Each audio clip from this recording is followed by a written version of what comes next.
გამარჯობა, მე ვარ დინა და თქვენ უყურებთ Billboard საქართველოს. Billboard-ი ერთ-ერთი ყველაზე ძველი და გავლენიანი ამერიკული მუსიკალური გამოცემაა, რომელიც მსოფლიოს რამდენიმე ქვეყანაში გამოდის, მათ შორის საქართველოში.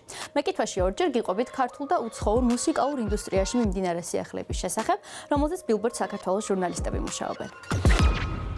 Billboard-ის Global No. 1 სპეციალური სერიის ფარგლებში Billboard საქართველოს მსოფლიო აუდიტორიას Bedford Falls წარუდგინა. ჩვენი მიზანია გლობალურ მუსიკალურ რუკაზე ქართული ხმა კიდევ უფრო ხმამაღლა ისმოდეს. სწორედ ამიტომ საერთაშორისო პროექტისთვის Billboard საქართველოს ბენდი Bedford Falls შეარჩია. ბენდი, რომელიც მუსიკას მოგონებად, ხოლო კონცერტებს დაუვიწყარ გამოცდილებად აქცევს. გაიცანით ისინი თავიდან ამჯერად უკვე მსოფლიო ასპარეზზე. პროექტის კრეატიული ხელმძღვანელი და რედაქტორი მარი ბოლქვაძეა, ხოლო ინტერვიუზე ნინო იმნაიშვილმა იმუშავა. უახლოეს მომავალში თბილისი კიდევ ერთხელ გახდება მსოფლიო ელექტრონული მუსიკის მნიშვნელოვანი ეპიცენტრი.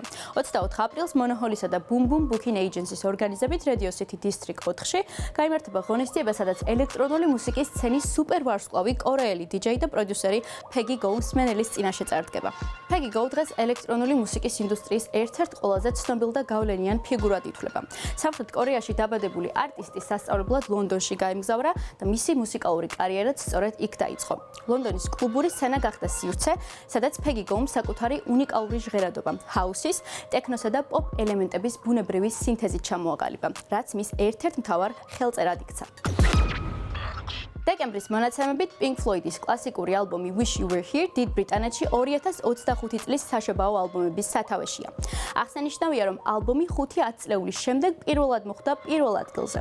1975 წელს ალბომის ხელახლა გამოცემული ციფრული და ფიზიკური რელიზი აქამდე გამოუქვეყნებელ ალტერნატიულ ვერსიებსა და დემო ჩანაწერებს მოიცავს, რომელშიც ისეთი სიმღერები შედის, როგორიცაა Shine on Your Crazy Diamond და ალბომის სახელწოდების მქონე სიმღერა Wish You Were Here.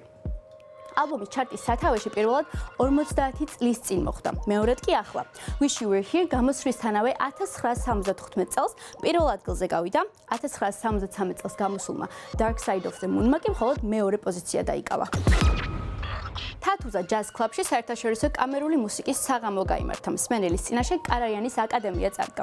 სტუმრებს შესაძლებლობა ჰქონდათ მოესმინათ შოსტაკოვიჩის, სილვესტროვის, რიხმისა და შუმანის ნაწარმოებები ნინო კასრაძის ლიტერატურულ ჩარტვებთან ერთად.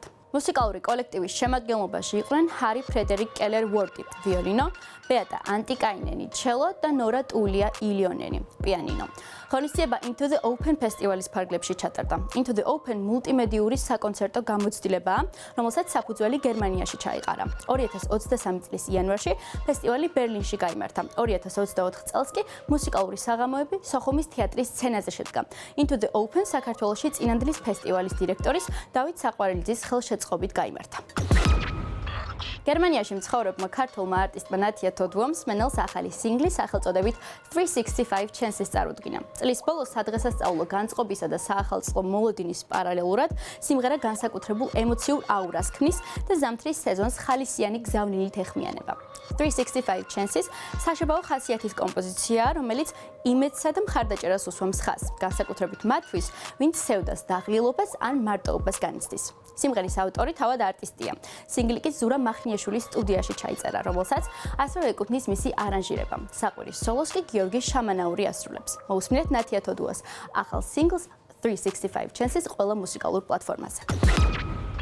დღეისათვის სულ ეს იყო. მე კი შეგახსენებთ, რომ მუსიკის სფეროში მიმდინარე ყველა სიახლეს ჩვენს ვებგვერდზე billboard.com/gz-ზე შეგიძლიათ გაეცნოთ. ასევე არ დაგავიწყოთ, რომ გამოვყოთ Facebook-ზე, Instagram-სა და TikTok-ზე. მე ვარ დინა და გამშვიდობებით ორი კვირით. ნახვამდის.